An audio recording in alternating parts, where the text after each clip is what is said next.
Basically یہ وظیفہ جمعرات کا وظیفہ ہے۔ جمعرات والے دن جیسے ہی آپ مغرب کی نماز پڑھیں، مغرب کی نماز ختم کرتے ہی اسی مسلے پہ بیٹھے بیٹھے آپ نے تسبیح اپنے ہاتھ میں رکھیں یا انگلیوں کے ان جو ہے پوروں پہ گن لیں۔ تسبیح ہاتھ میں رکھیں 100 دانوں کی۔ آپ نے کیا کرنا ہے کہ اول آخر 11 بار درود شریف پڑھنا ہے۔ درود شریف پڑھنے کے بعد وہیں بیٹھے بیٹھے اب آپ نے کیا کرنا ہے کہ سورہ اخلاص کیسے پڑھنی ہے؟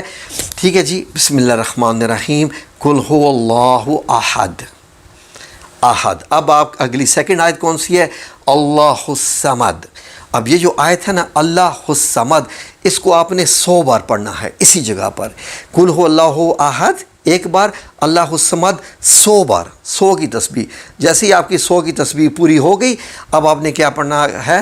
آگے سورت کو مکمل کرنا ہے، لم یلد ولم یولد ولم یکن لہ کفوا احد۔ تو یہ آپ کی ایک تسبیح ہوئی۔ ٹھیک ہے، یہ آپ نے 1 یا 3 یا 5 یا 7 یا 9 یا 11 تسبیحات کرنی یعنی ہے، طاق تعداد میں کرنی ہے۔ اور ذہن میں رکھیے گا کہ میکسیمم 11 ہی سمجھیے۔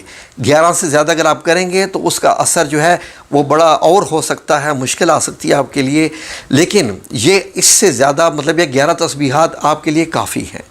ضرورت سے زیادہ ہیں، آپ 7 بھی کر لیں، 5 بھی کر لیں۔ اس کے بعد جب آپ اپنی 5 یا 7 یا 9 یا 11 مکمل کر لیں تو اس کے بعد آپ نے دوبارہ 11 بار درود شریف پڑھنا ہے، اور اس کے بعد اللہ سے دعا مانگنی ہے کہ اللہ یہ میری حاجات ہیں۔ اب اس وظیفے کے کرنے سے آپ کو فائدے کیا کیا ہوں گے، سنیے۔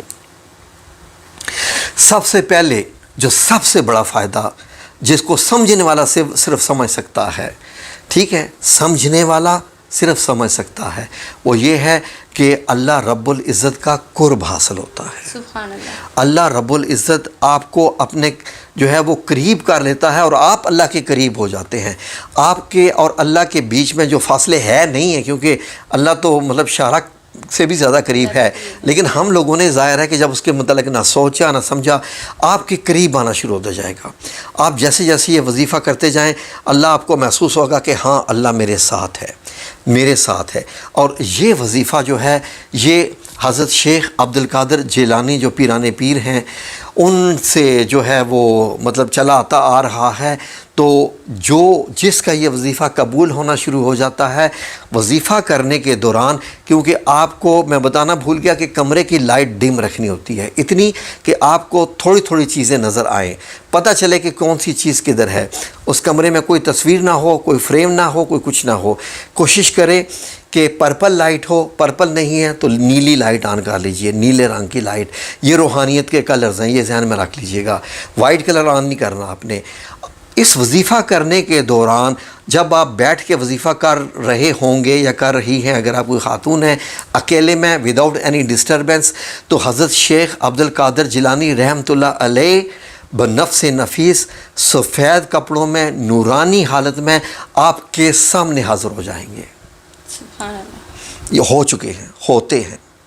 ہمارے جو بہنیاں جنہیں بہت سارے وظیفے کیے، یورپ میں بھی، پاکستان میں بھی، انڈیا میں بھی، اور باجی شناس کا بھی آپ کو معلوم ہے کہ آ کے وہ بنفس نفیس آ کے ملاقات کرتے ہیں۔ تو آپ کو ایسی حالت میں ان سے ڈرنا نہیں ہے، ان سے ڈرنا نہیں ہے۔ وظیفہ اپنا جاری رکھنا ہے، صرف مسکرا کے ان کی طرف دیکھنا ہے، وہ آپ کے لیے خاص دعا کریں گے اس وقت۔